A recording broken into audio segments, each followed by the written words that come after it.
Olá a todos. Retomamos a nossa caminhada neste dia, já em pleno desenvolvimento do nosso 28º ano de reuniões. Vimos agora recentemente comemoramos, não é, o nosso aniversário no seu dia, e agora continuamos na estrada de Jesus, elevando ao Pai a oração que o próprio Senhor nos ensinou. Em nome do Pai, do Filho e do Espírito Santo. Amém. Pai nosso que estás no céu, santificado seja o vosso nome. Venha a nós o vosso reino. Seja feita a vossa vontade, assim na terra como no céu. O pão nosso de cada dia nos dai hoje. Perdoai-nos as nossas ofensas, assim como nós perdoamos os que nos têm ofendido. E não nos deixeis cair em tentação, mas livrai-nos do mal. Amém. Que o Senhor nos acompanhe, envie o seu Espírito para iluminar o nosso caminho, que é o caminho da salvação. E vamos seguros nas mãos de Nossa Senhora e de São José, os nossos padroeiros. Aqui, Nossa Senhora com o título de Nossa Senhora das Dores. Muito bem, e vamos começar também fazendo uma pequena rememoração. Eu já tenho repetido isso algumas vezes, mas porque eu acho importante para ficar bem gravado na nossa mente o que é essa caminhada na estrada da salvação, no caminho da salvação, que é o próprio Cristo Jesus, que se disse e é caminho, verdade e vida. Muito bem, então nós vimos, nos situando no tempo, eu coloquei ali na letra A o espaço e o tempo, nos situando no tempo, começando com o tempo, dizendo exatamente isto. O nosso estudo inaugural será acerca de uma festa litúrgica que foi celebrada lá no início de janeiro. Foi a festa do batismo do Senhor. Nós vamos falar um pouquinho sobre o batismo do Senhor. Para isso, vamos tomar algum tempo para mergulharmos no espaço, no contexto em que isto aconteceu e por que aconteceu. O que aconteceu nós sabemos. Agora, por que nem sempre fica claro, ou nem sempre nos é dado, nos é informado com clareza. E, no entanto, os evangelhos que tratam do batismo do Senhor, e são os sinóticos, os três, eles são bem claros, eles são bem precisos, eles nos dão pistas, porque cada um diz uma coisa, não diferente um do outro, mas justamente complementando o que um e outro vão dizendo. Muito bem, então o nosso objetivo nessa primeira etapa da caminhada este ano é exatamente começar do batismo do Senhor. Por quê? Porque com o seu batismo, Jesus inicia a sua missão terrena. Jesus veio implantar o reino na terra.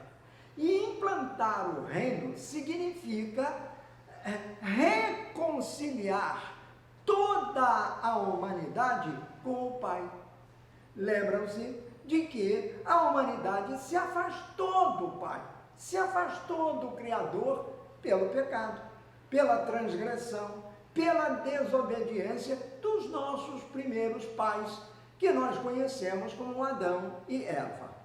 Então, por causa dessa transgressão, a humanidade acabou tingida por aquilo que nós chamamos de pecado.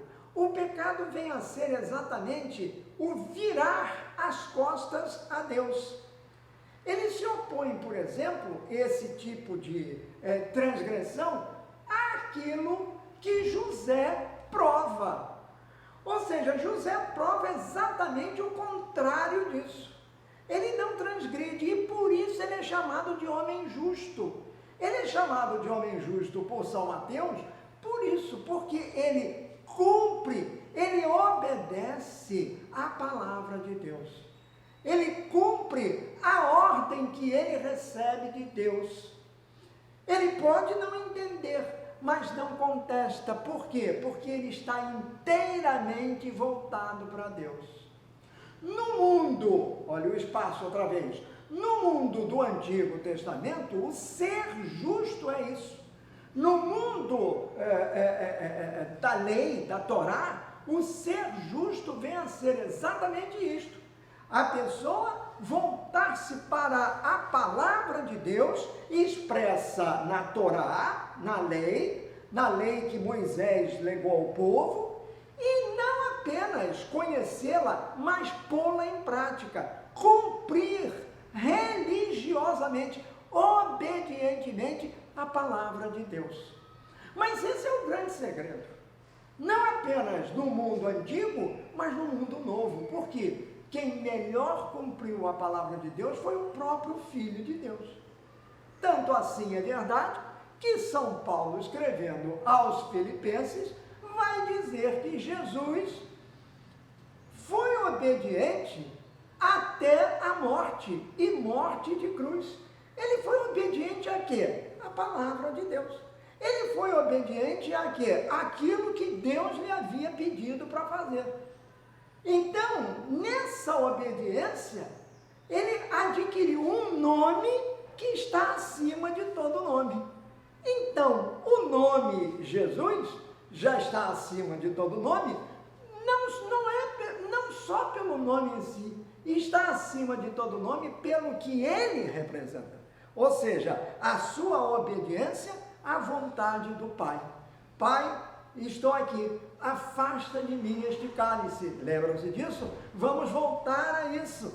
Lá no horto, não é? Das oliveiras, quando Jesus, em meio a um drama, a uma pressão interior muito grande, drama psicológico terrível, ele pede ao Pai, diante da enormidade daquilo que estava para lhe acontecer, ele pede ao Pai para afastar dele o cálice. Isto é humano. Ele sabe o que vai passar. No entanto, faça-se em mim segundo a tua palavra. Faça-se em mim conforme a tua vontade. Que se cumpra em mim a tua vontade e não a minha. Isto é ser justo. Quando eu humildemente me rebaixo, me ponho, afasto aquilo que é o meu desejo mais intenso, a vontade que eu quero fazer, porque antes da minha vontade está a vontade de Deus. Se a minha vontade se coaduna com a vontade de Deus, ótimo, melhor ainda. Mas se nós tivermos que colocar um no lugar do outro, aí teremos que decidir com liberdade. Faço a minha vontade ou a vontade de Deus? José queria uma coisa, lembram-se? José queria dar a carta de divórcio para sua noiva, Maria. Ele não queria ficar com ela. Inicialmente ele pensou em dar-lhe a carta de divórcio. Quer dizer, abandoná-la, deixá-la, não mais realizar o casamento com ela. Aí Deus veio num sonho, falou com ele, explicou-lhe o que estava acontecendo pela voz do anjo, no sonho de José, um dos 4 que ele teve. Então, no sonho, José fica sabendo qual é a vontade de Deus. Ele não perdeu a vontade dele, ele tinha, mas só que ao acordar, ele fez exatamente como o anjo lhe tinha dito, ou seja, o anjo é a voz de Deus. Ele fez exatamente aquilo que Deus lhe havia pedido. A isto nós damos o nome de discernimento. Ele discerniu, ele soube, ele aceitou, ele percebeu o que Deus queria e então, abaixando-se, humilhando-se, deixando de lado o seu querer, a sua vontade, mas com total liberdade, ele disse: faça-se em mim segundo a tua palavra. Exatamente o que Maria tinha feito.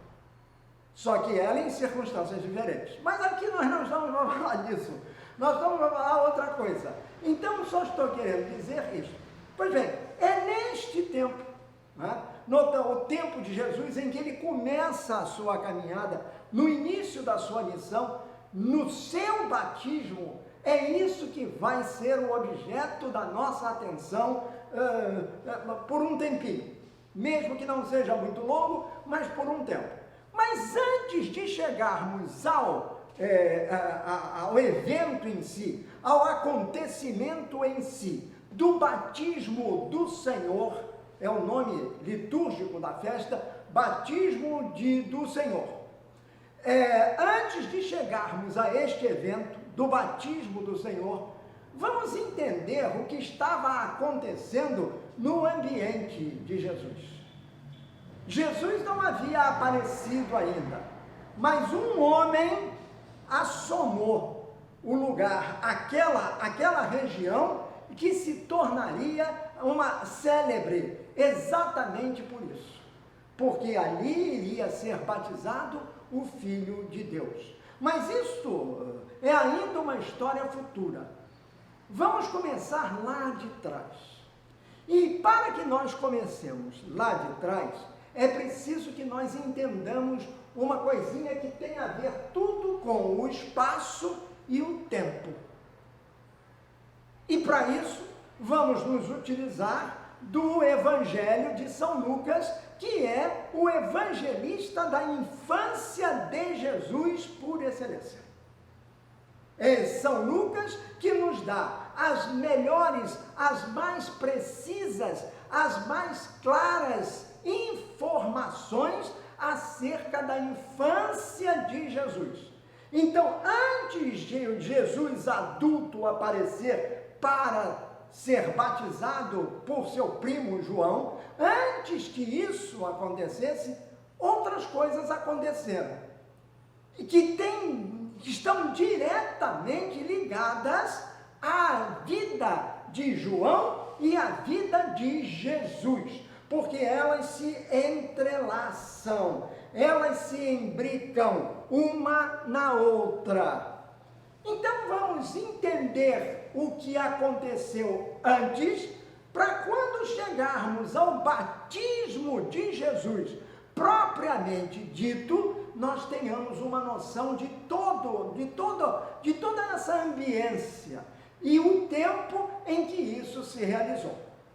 Para nós entendermos bem isto que aí está, vamos pegar, portanto, São Lucas, e antes de mais nada, vamos lembrar uma coisa sobre São Lucas, que vai ser o nosso guia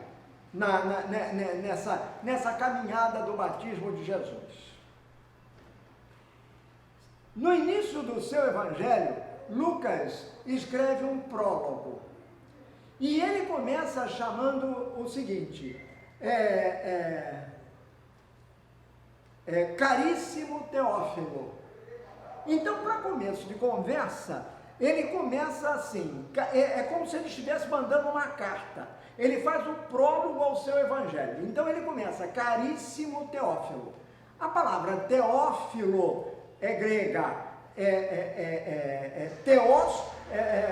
teúfilos. Isto é que dá Teófilo em português. E o que quer dizer isso? Quer dizer amigo de Deus. Então, Lucas está escrevendo para uma determinada pessoa, vamos entender assim. Mas como isto não se dirige especificamente, ou se dirige especificamente ao Teófilo, e Teófilo quer dizer amigo de Deus, nós, como amigos de Deus, somos também os destinatários destas palavras. Portanto, o Teófilo tem a ver com todos nós, aqueles amigos de Deus, ou seja, aqueles que foram batizados e que seguem o caminho do Senhor. Prezadíssimo Teófilo, muitas pessoas têm se esforçado para escrever a história das coisas que aconteceram entre nós. Então, aconteceram coisas entre nós. Segundo lugar, muitas pessoas, então não são apenas Mateus, Marcos, Lucas e João. E mais Paulo, não são apenas esses. Quando Lucas colocou por escrito o seu evangelho, quer dizer, ele escreveu o evangelho que corresponde ao nosso terceiro evangelho, como fruto da meditação da comunidade de Lucas.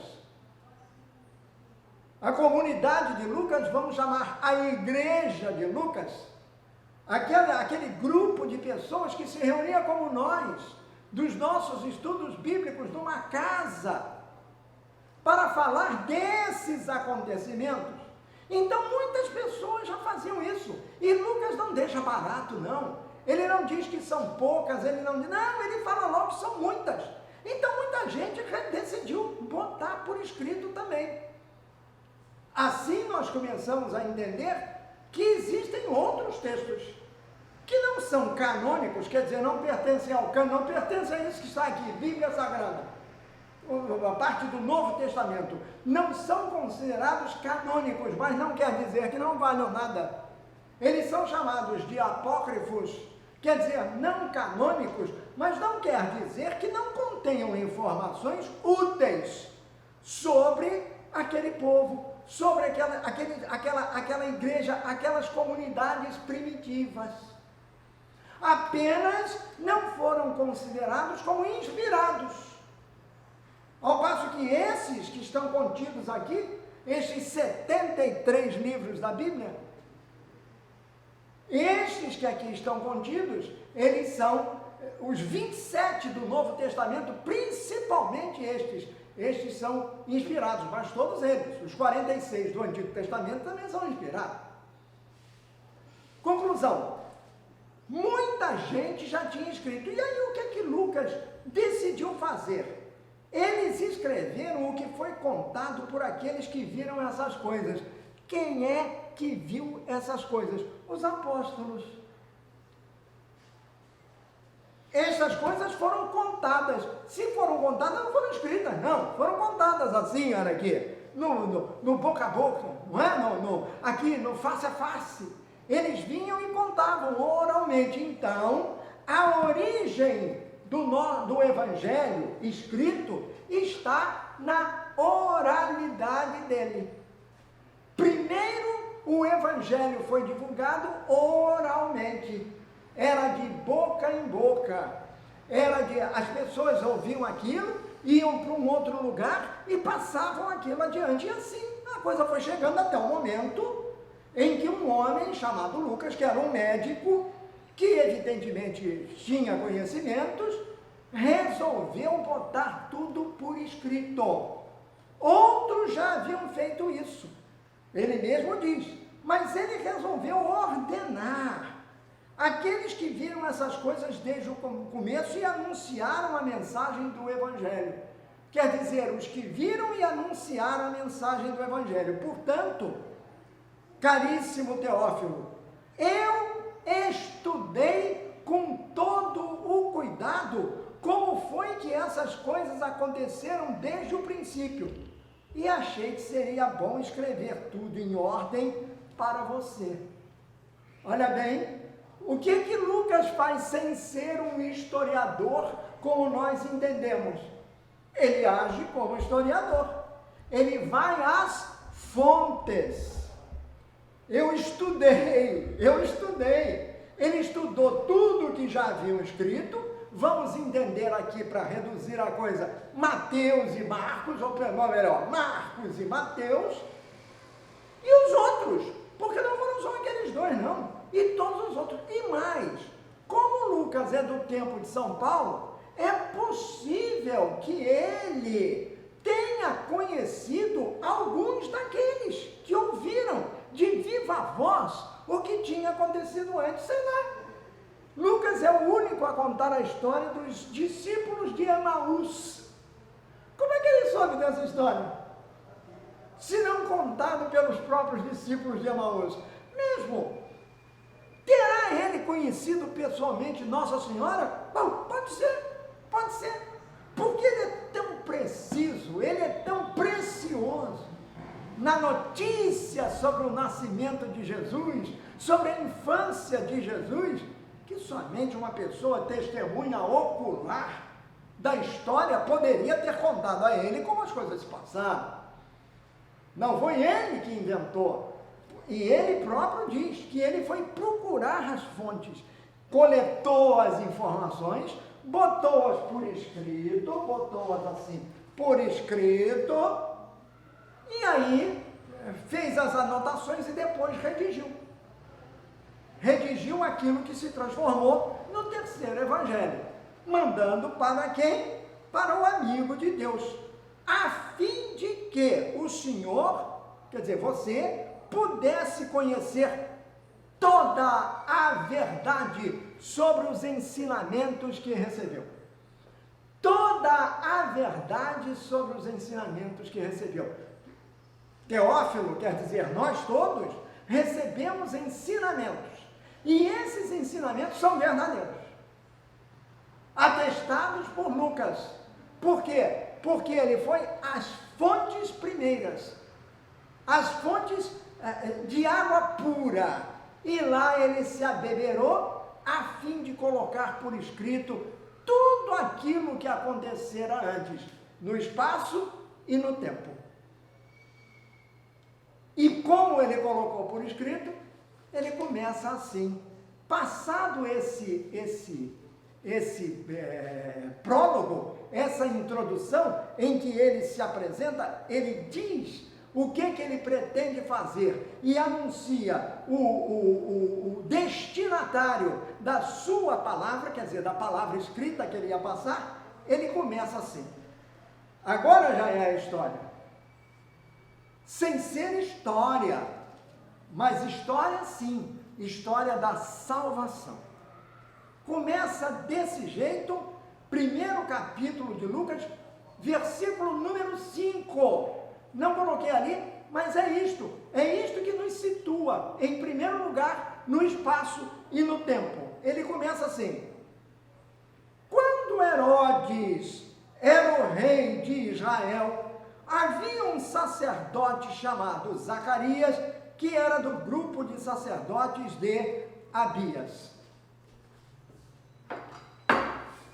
Quando Herodes era o rei de Israel. Cadê o?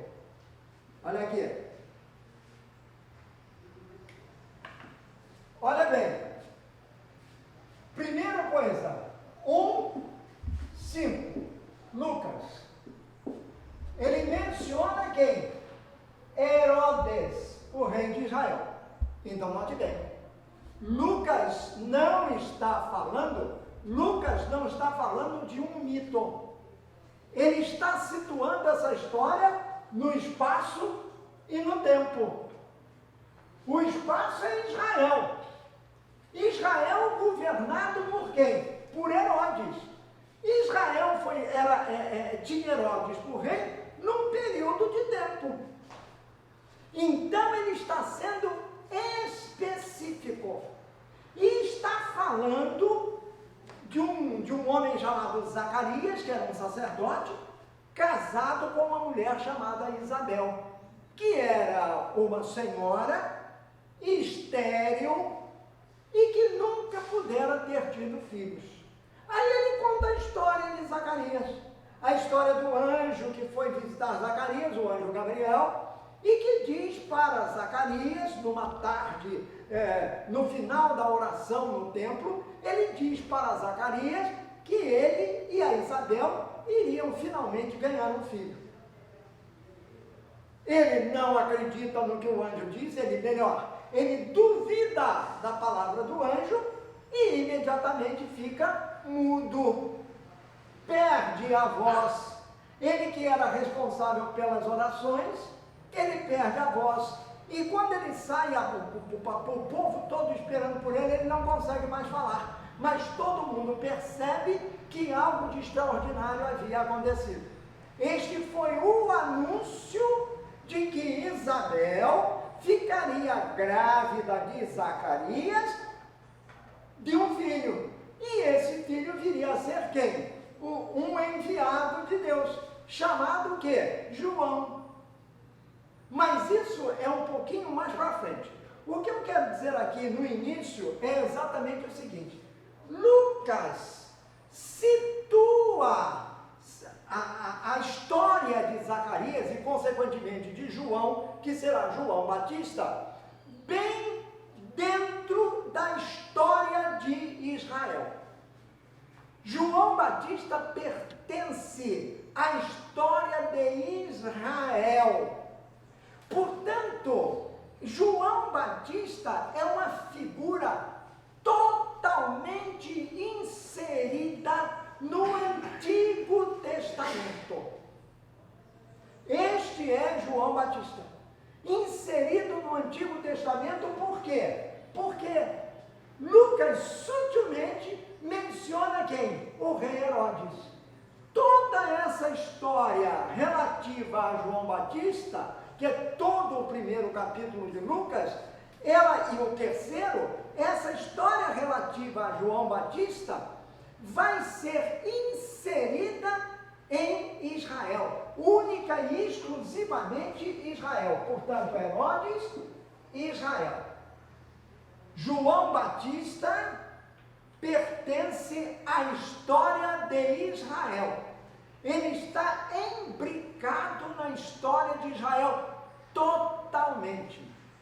Lucas não inventou, ele coloca João Batista no tempo do rei Herodes.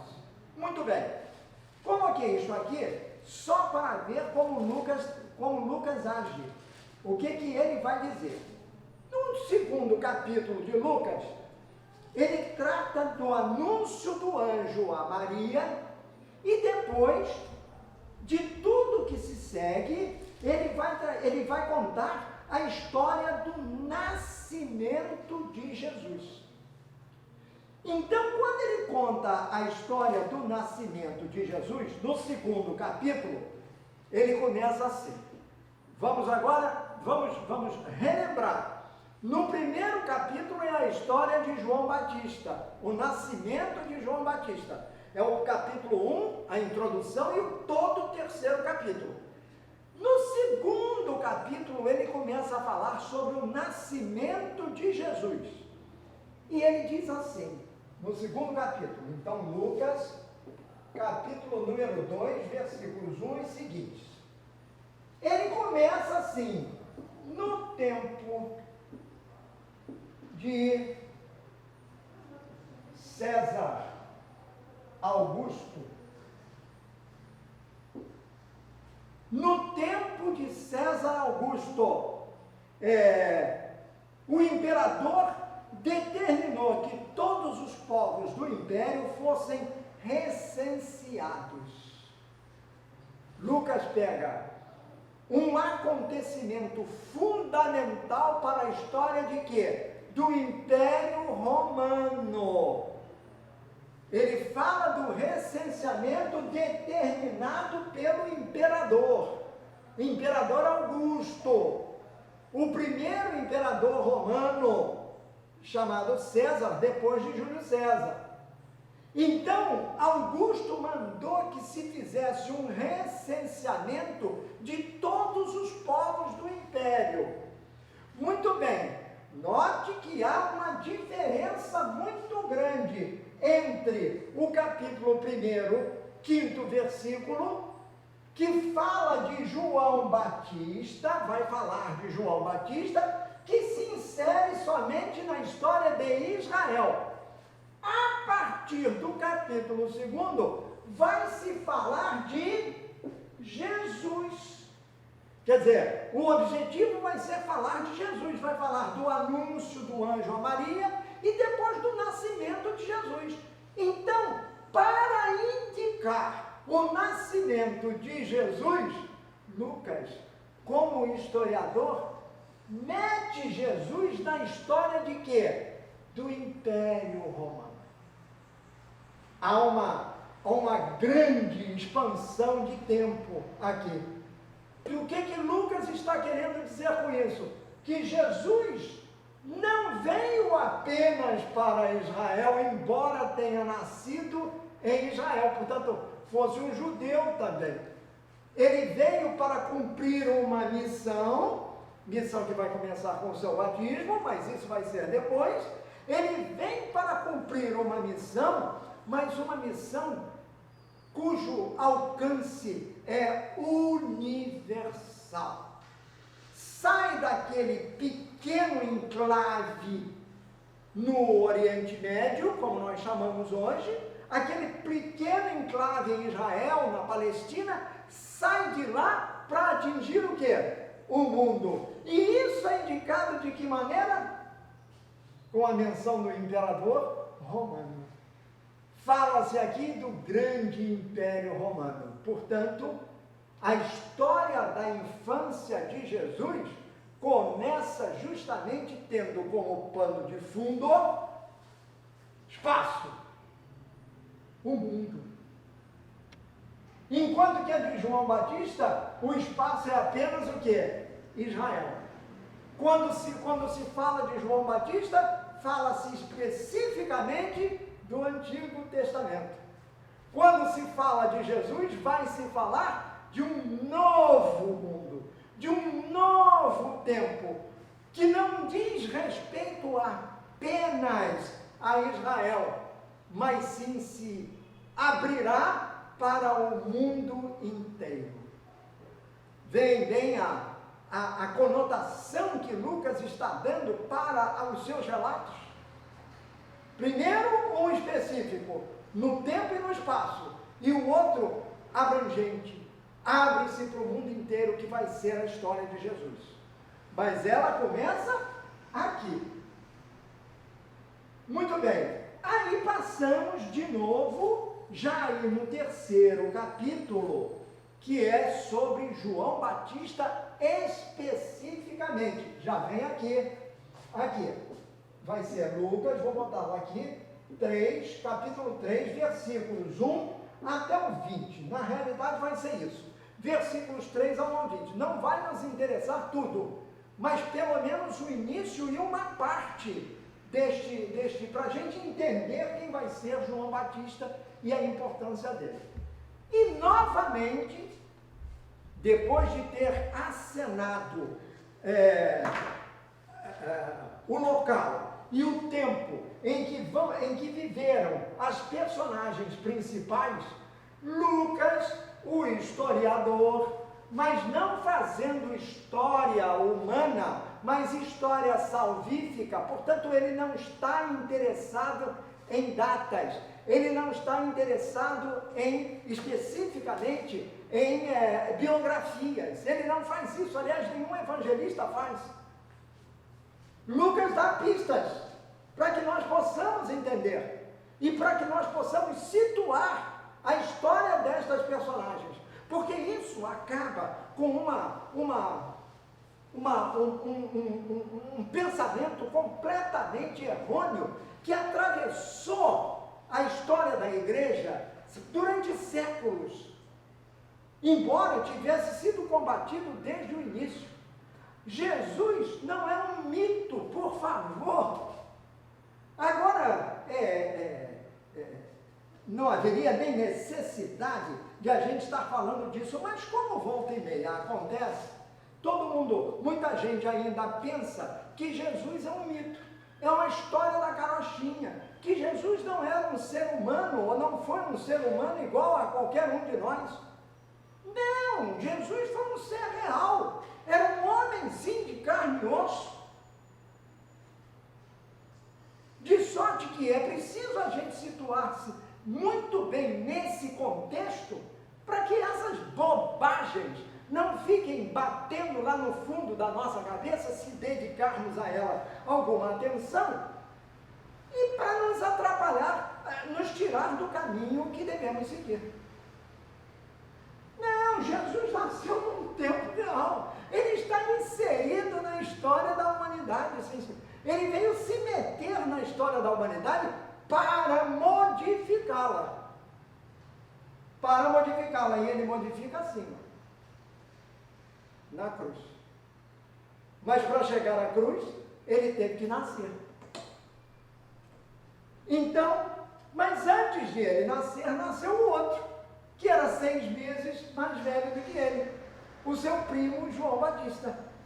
E Lucas nos conta essa história dessa maneira. No 15º ano do império de Tibério César, Pôncio Pilatos era governador da Judéia, Herodes governava a Galileia, seu irmão Filipe governava a região da Itureia e Traconítides, e Lisânias era o governador de Abilene. Anás e Caifás eram os grandes sacerdotes.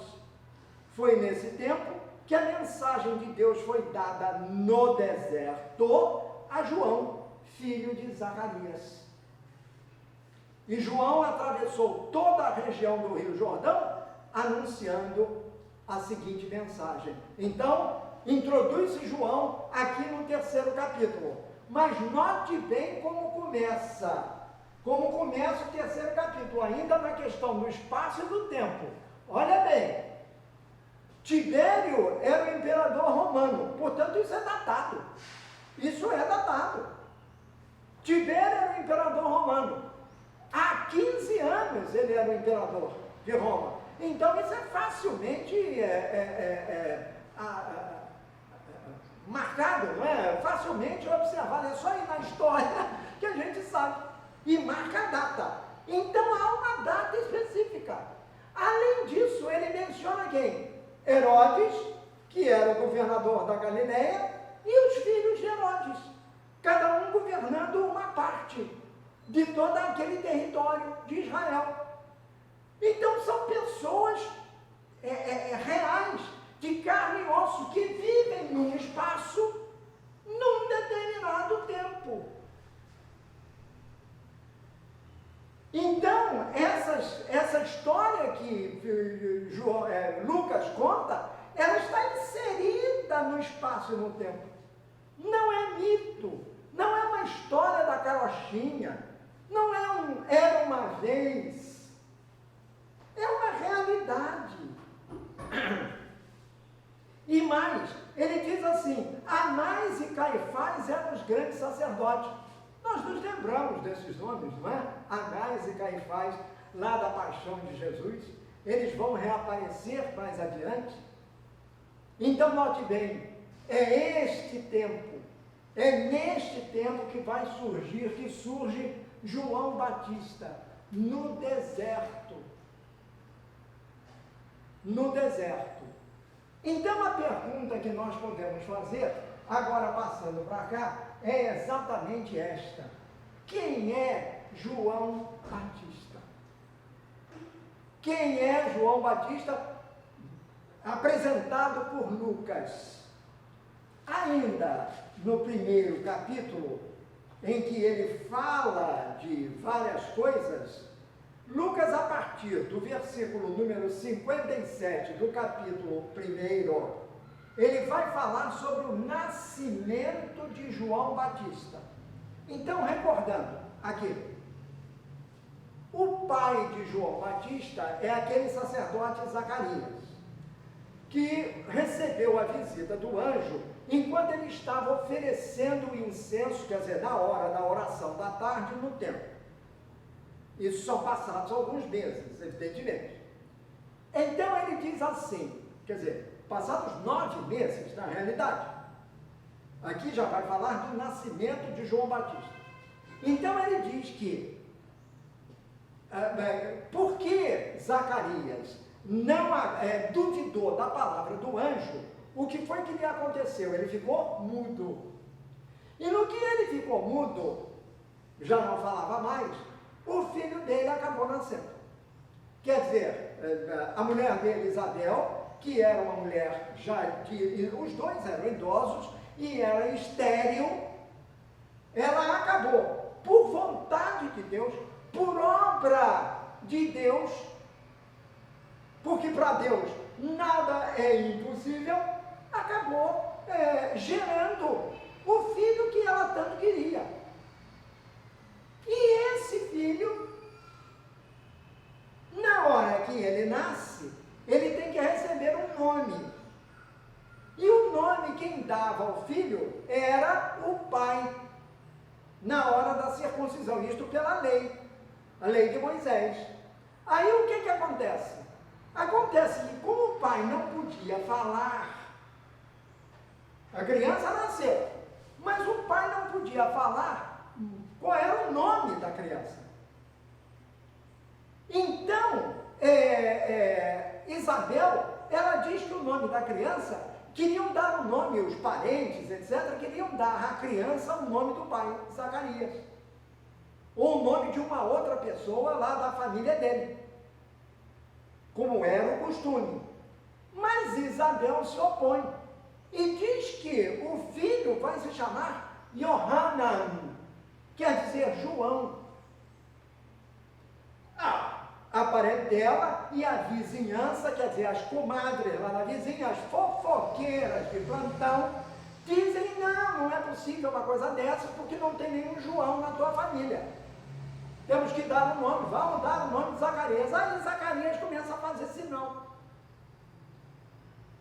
Ele não fala, ele está mudo. Por isso é que todo mundo resolve tomar a frente a questão para dar um nome à criança, que acabaram de nascer. Mas Zacarias começa a fazer um monte de sinais, e aí alguém percebe, e Zacarias indica que ele quer uma tabuinha, com um estilete, onde ele podia escrever. Ele não consegue falar oralmente, mas ele consegue escrever, ou seja, ele consegue se comunicar. Aí lhe deram a tábua e ele imediatamente, pegando a tábua e o estilete, ele escreveu lá. O nome da criança é Yohanan, quer dizer, é João. Como é que ele sabia disso? Isabel sabia. Ele não. Mas ele disse que o nome da criança era aquele, era João. Não tinha nada de Zacarias, nem coisa nenhuma. Quando ele disse que o nome da criança era João, ele referenda aquilo que era a vontade de Deus. E neste exato momento, ele volta a falar. Ele que tinha estado mudo, ele simplesmente ele recupera a fala. E ao recuperar a fala, ele canta. Cheio do Espírito Santo, ele canta um cântico que entrou na história pela lavra de Lucas, que é o Benedictus, quando ele começa assim: bendito és tu, Senhor, Deus de Israel, porque viestes ajudar o teu povo e dar-lhe a liberdade. E vai por aí afora, que é o famoso canto do Benedictus. Mas ele louva a Deus, porque Deus vai cumprir as promessas que fez ao povo, que fez a Israel. Lembra-se que Israel está sob o jugo, não é? Romano, e tem um jugo interno das suas próprias autoridades, Anás, Caifás, todos os fariseus, os saduceus, enfim, a elite dominante de Israel oprime o povo mais até do que os estrangeiros, os invasores, os romanos, que eram os conquistadores, mais até do que esses. E aí o que acontece? Zacarias, tomado do Espírito Santo, ele vê naquele menino uma figura que vai anunciar a chegada do Salvador, aquele que virá para salvar Israel daquela opressão em que ele vivia, ou seja, o Messias irá chegar. Mas falando primeiro, cantando louvor a Deus, porque ele olhou para a miséria do povo, e agora tudo que ele prometeu vai ser cumprido. Zacarias falando com o Espírito Santo nele.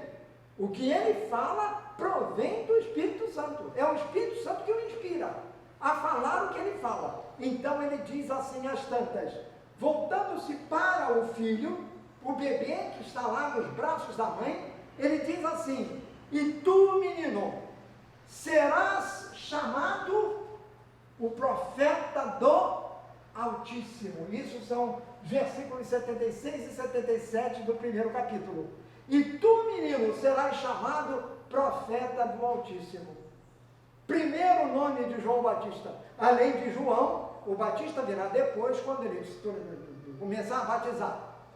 Mas a primeira coisa que se diz de João é dita por seu pai, profetizando quem ele será.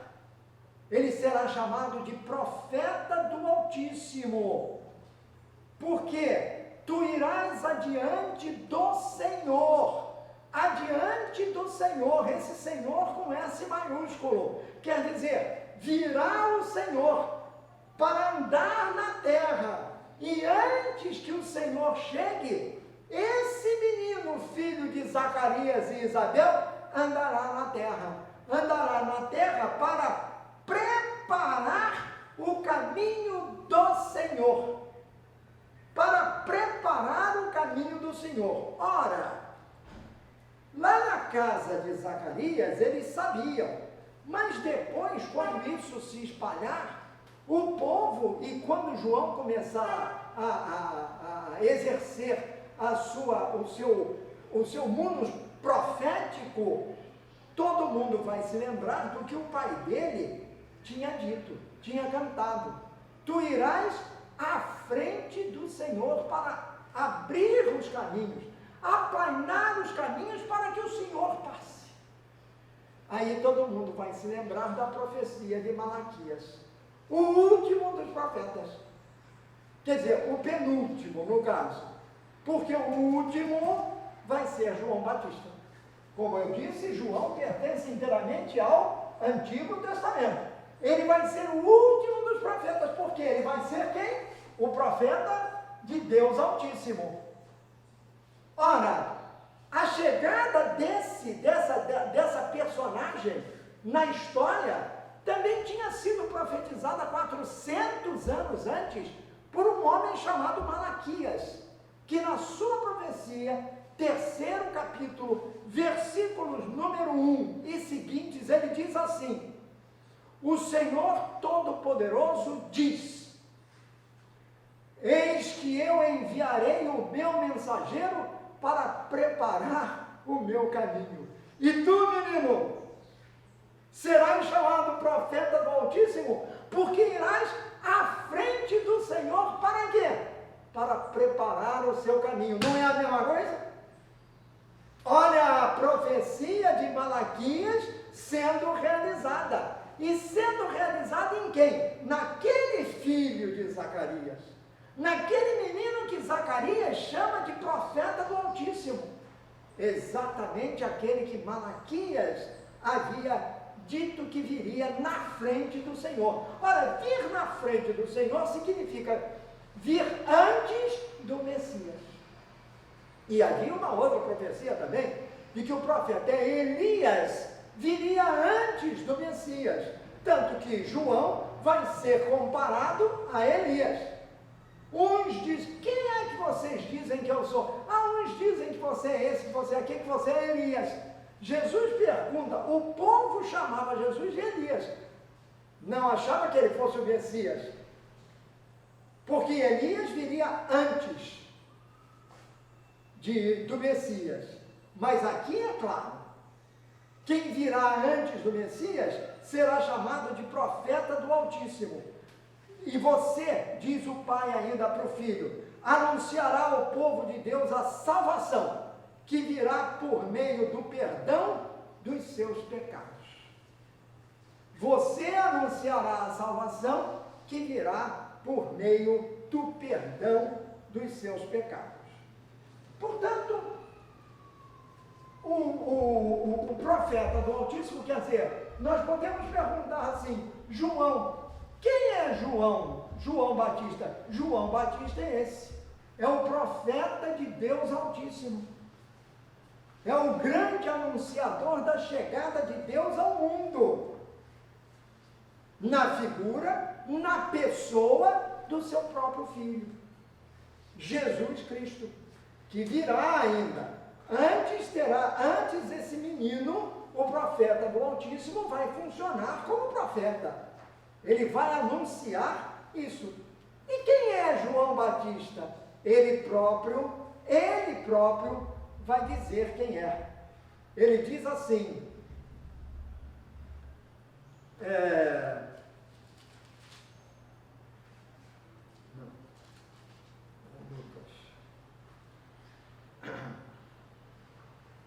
aqui, a mensagem de João Batista foi nesse tempo, quer dizer, no tempo de Anás, de Caifás, etc, que a mensagem de Deus foi dada no deserto a João, filho de Zacarias. Então agora, João está no deserto. Tempo e espaço.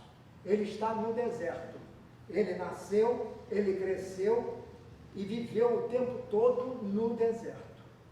São Mateus vai dizer que ele se vestia com pele de camelo e a sua única comida, usava uma barba longuíssima, um cabelo enorme, como acontecia com os nazareus, ou seja, aqueles que se dedicavam única e exclusivamente ao serviço de Deus.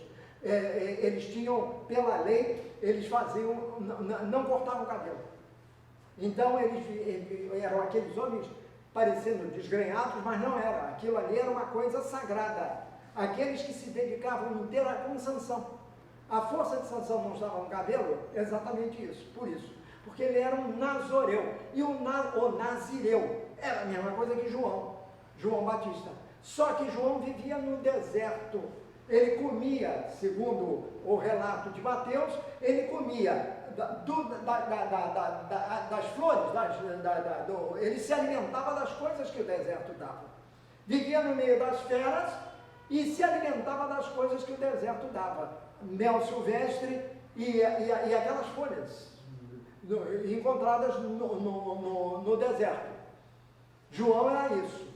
Ele se alimentava assim, e vivia com uma roupa que era uma pele de camelo. É assim que ele vai ser pintado por São Mateus. A figura de João. Ele então, e tinha uma voz tonitruante. Não era um sujeito baixinho, não, era um sujeito mais alto, e aquela figura era a figura de um profeta, na realidade. E ele então, ele foi para o deserto pregar. Aí ele dizia assim, João atravessou toda a região do Rio Jordão, anunciando esta mensagem: arrependam-se dos seus pecados e sejam batizados, que Deus perdoará vocês. Não é bem com essas palavras, mas a ideia é exatamente essa. Então, João, na realidade, pregava o batismo. O batismo para o quê? Para a purificação. Ora, o batismo de João era um batismo muito sério. Primeiro era feito na água do Rio Jordão. Depois, quando nós falarmos especificamente do batismo de Jesus, isto voltará à cena. Então vamos deixar para o batismo de Jesus para a gente entender melhor. João pregava um batismo de conversão. Então, o batismo de João era um rito precedido do seguinte, quer dizer, o rito, a pessoa entrava na água e mergulhava nela. E aí saía purificado. Então, o que ele fazia? Mas antes da pessoa fazer isso, ele tinha que primeiro confessar os pecados. Confissão dos pecados. Isto era uma coisa inusitada? Não. Embora no caso de João fosse novo. O batismo não era inusitado para os judeus. Eles se batizavam, mas o batismo para eles era uma coisa que acontecia repetidas vezes. Então toda hora que o sujeito precisava ir, eu quero me batizar, ia lá e se batizava. Vamos colocar assim, reduzindo as coisas. Ou seja, o batismo era repetitivo. João não. João, para o batismo, ele obrigava primeiro que a pessoa se confessasse. Segundo, arrependimento. que as pessoas se arrependessem dos seus pecados. A confissão dos pecados podia ser geral ou então pessoal, mas era uma confissão sempre pública. O que significa isso? O indivíduo é dono da empreiteira, roubou milhões de ciclos, que era o dinheiro deles. Ele queria chegar ao céu, ele queria ser salvo, ele queria ser perdoado do pecado por Deus, então ele tinha que publicamente levantar e dizer assim: eu sou um ladrão, eu roubei isso, roubei aquilo outro. Como fez Zaqueu, que reconheceu ter roubado bastante. Então, isto era uma humilhação. A pessoa chegar na frente de todo mundo e dizer assim: não, eu realmente pratiquei todo esse mal e quero me arrepender dele. Aí, para entrar na água, que é a água da purificação, ele primeiro tinha que confessar os pecados. Isso é a novidade de João. Antes de João não tinha isso. Então João vem com uma mensagem nova que implica no seguinte: o juízo de Deus. É isso aqui. Você confessa os pecados e você se arrepende, aí Deus, que é o juiz último, te perdoará dos pecados. E agora você tem que se arrepender e passar a viver uma vida nova. Não é dizer: não, eu não faço mais isso, e continuar fazendo. Será que isso está muito longe da nossa ideia de confissão hoje?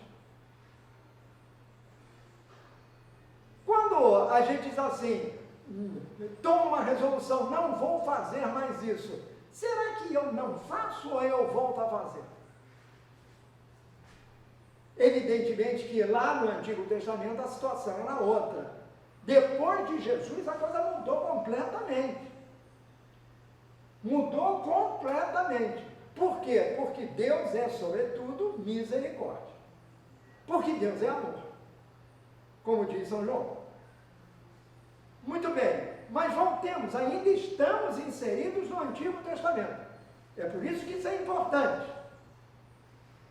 Jesus nós vamos ver depois, mas agora é João. E João então dizia isso, que vocês têm que confessar os pecados, depois vocês têm que se arrepender de verdade. E terceiro ponto é a purificação. A purificação correspondia a quê? A entrada no rio. A pessoa entrava no rio, mergulhava, quer dizer, ia com cabeça e tudo, e depois saía. Era assim o batismo. Por isso no Rio Jordão. Mas isso está carregado de símbolos. E esta simbologia nós vamos deixar para depois. Por ora, é exatamente isso que João fazia. Ele entrar lá no rio e fazer exatamente, cobrar das pessoas isso que está aí. Aí as pessoas ficavam impressionadas com aquela figura daquele homem barbudo, daquele homem de voz tonitruante, um homem acostumado a viver com as feras, e havia leão no Oriente Médio naquela ocasião. Hoje é só na África, ou no zoológico, mas o leão, havia leões lá, tanto que os leões são mencionados a toda hora nos Salmos, não é? Davi é chamado de quê? O leão de Judá, porque leão era um animal conhecidíssimo, porque eles conviviam com os leões, no deserto. Jesus, quando está no deserto, sendo tentado pelo demônio, o que vai acontecer no final? Vai dizer que Jesus, as feras vinham, e Jesus convivia com as feras. As feras eram os ursos e os leões. Coisa antiga, porque o rei Davi pintado no livro do Eclesiástico, por exemplo, uma pessoa que convivia com os leões e com os ursos, que não lhe faziam mal. Então eram animais ferozes que viviam lá. Pois João Batista também. Ele vivia no deserto e os seus companheiros de vida eram exatamente esses, os animais selvagens. Pois esse homem sai do deserto e aparece na beira do Jordão pregando um batismo de conversão. Isto é a grande novidade de João, o batismo de conversão. O batismo existia para os judeus, mas não a conversão. E João dizia que para você ser realmente perdoado, ou melhor, purificado, a fim de não ser pego pela foice do Senhor que virá ceifar o trigo, para você não ser pego pela foice e cortado e jogado no fogo, você tem que confessar os seus pecados, tem que se arrepender dos seus pecados, dizer que não vai fazer mais e não fazer, ou seja, adotar uma vida nova, diferente, mudar completamente o seu modo de ser. Não é de viver, é o seu modo de ser. A isto dá-se o nome de metanoia, que é a palavra grega, que significa isso, metanoia. Ou seja, metanoia é virar-se a si mesmo de ponta cabeça. É tirar o que está dentro e botar o interior para fora. E sair daí um novo indivíduo. Era isso que João Batista pregava. Para a salvação. Para a salvação. Então ele dizia isto que está aqui. Arrependam-se dos seus pecados e sejam batizados. Quer dizer, arrependam-se dos seus pecados. Para se arrepender, segundo, antes confesse que você pecou, ou seja, humilhe-se, é isso mesmo, seja humilde, abaixa a tua soberba, arrependa-se, e aí então purifique-se na água. Por isso é que nós dizemos que o batismo de João é o batismo na água.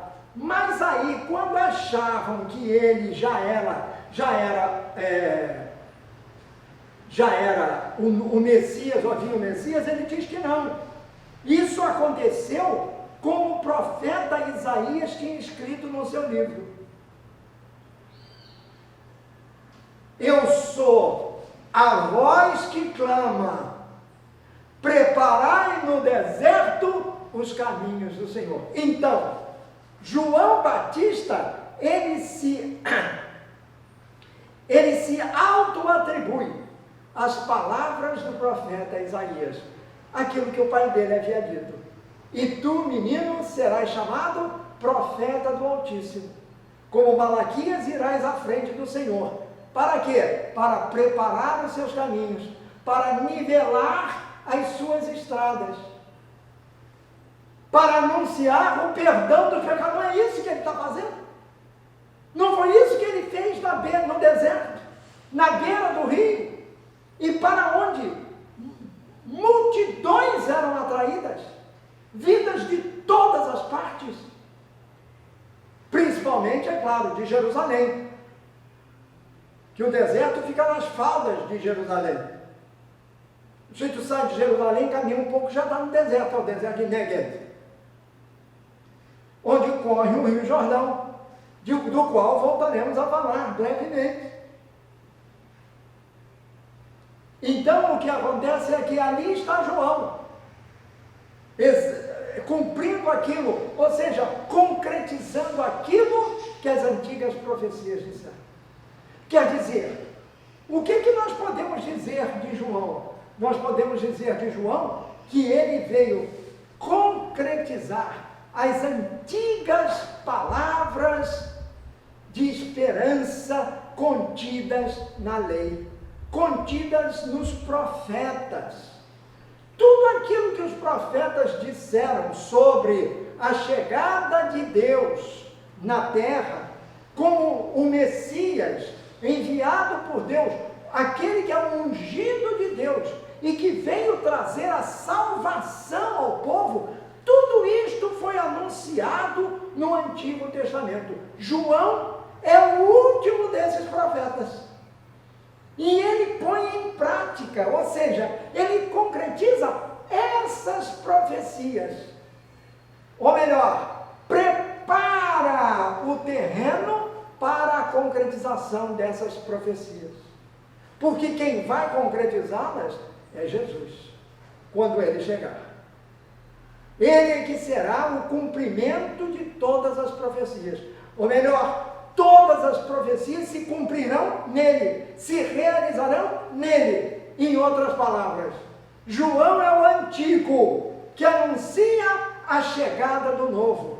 João pertence ao mundo antigo, ou seja, ao Antigo Testamento, que fala do novo que bate a porta, está para chegar. Mas para que você receba o novo, é preciso que antes você se batize.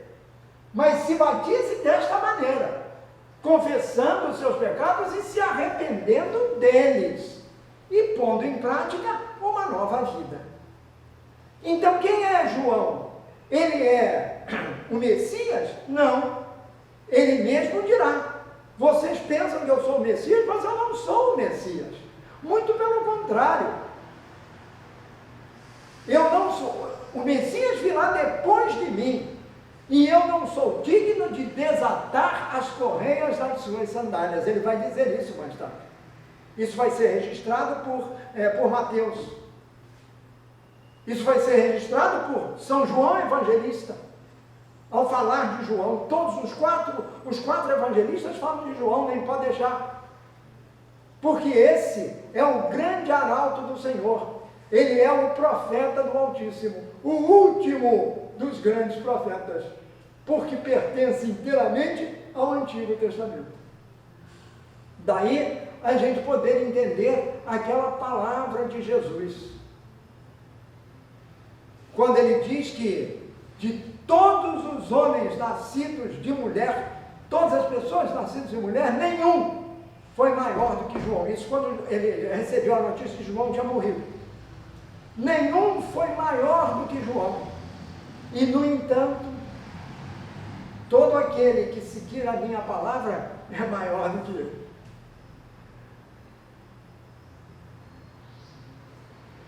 No passado, ou pertencendo ao passado, você tem como última figura João. Levou 400 anos do último profeta, Malaquias, para João aparecer. E ele veio como o maior de todos os profetas, ou seja, aquele que é o profeta do Altíssimo. Aquele que disse de si próprio.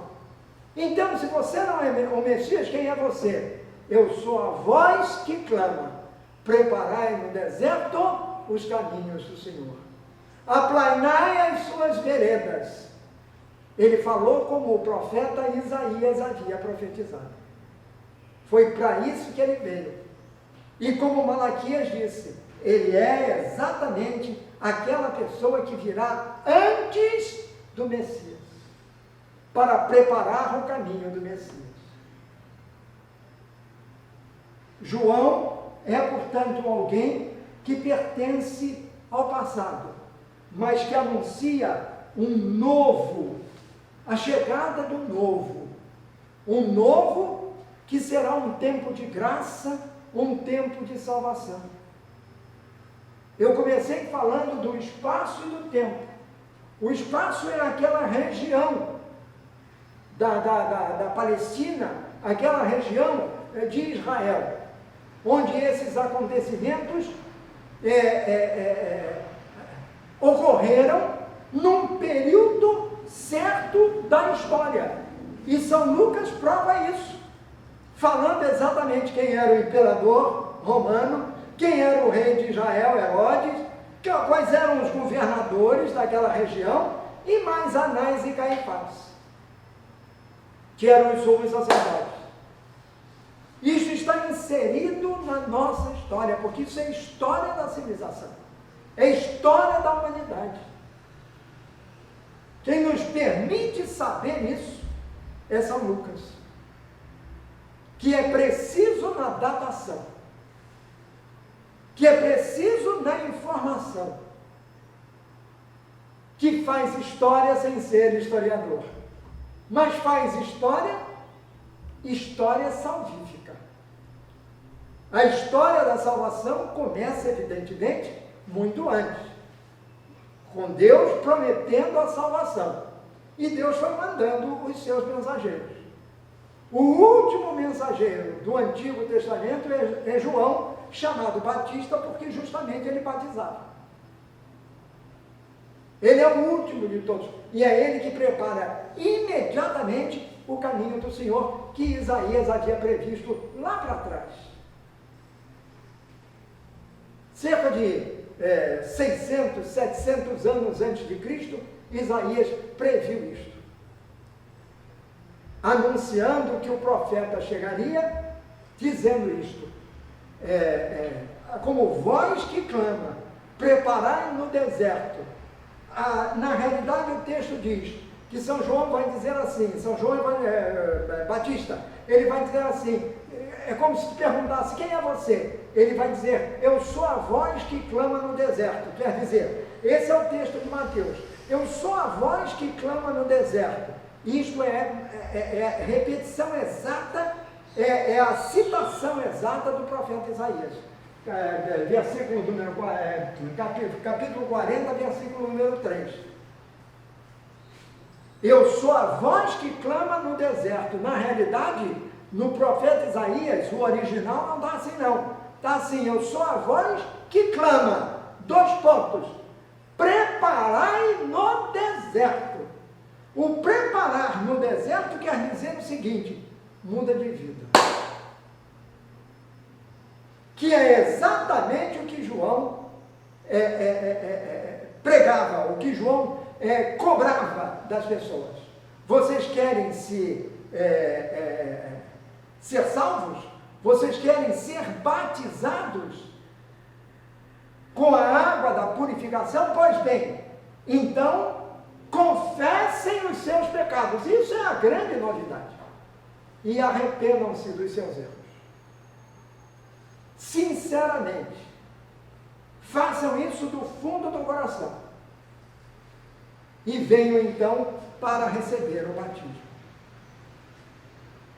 A voz de João é uma voz tão poderosa, e aqui só estamos falando disto, deixemos São João Batista para o seu tempo, junho, se for o caso, mas a voz de São João é uma voz tão poderosa que ele atraía multidões. E era uma pessoa realmente benquista por aqueles que o procuravam, mas não pelos inimigos, por aqueles que eram corruptos, por aqueles que eram vaidosos, por aqueles que eram soberbos, por aqueles que se deixavam viver ou conduzir pelo ódio. João Batista vai morrer, vai perder a sua cabecinha por isso, porque uma mulher o odiava, a outra mulher era cheia de vaidade e vai pedir a sua cabeça, e a autoridade que vai permitir que isso aconteça, que é Herodes Antipas, que é o filho de Herodes, ele vai permitir que isso aconteça. Tem Herodes o Grande e Herodes Antipas. E tem o Herodes Agripa, que é neto do Herodes o Grande. Então, os 3 Herodes, nenhum deles servia para nada.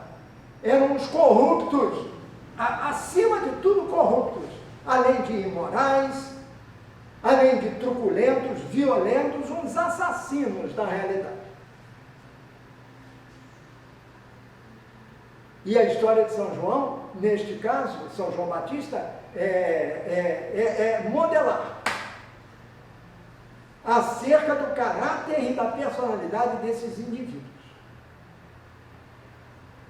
dessa família herodiana. João vai morrer por isso, vítima do ódio, da vaidade e da corrupção. Mas ele se coloca contra tudo isso.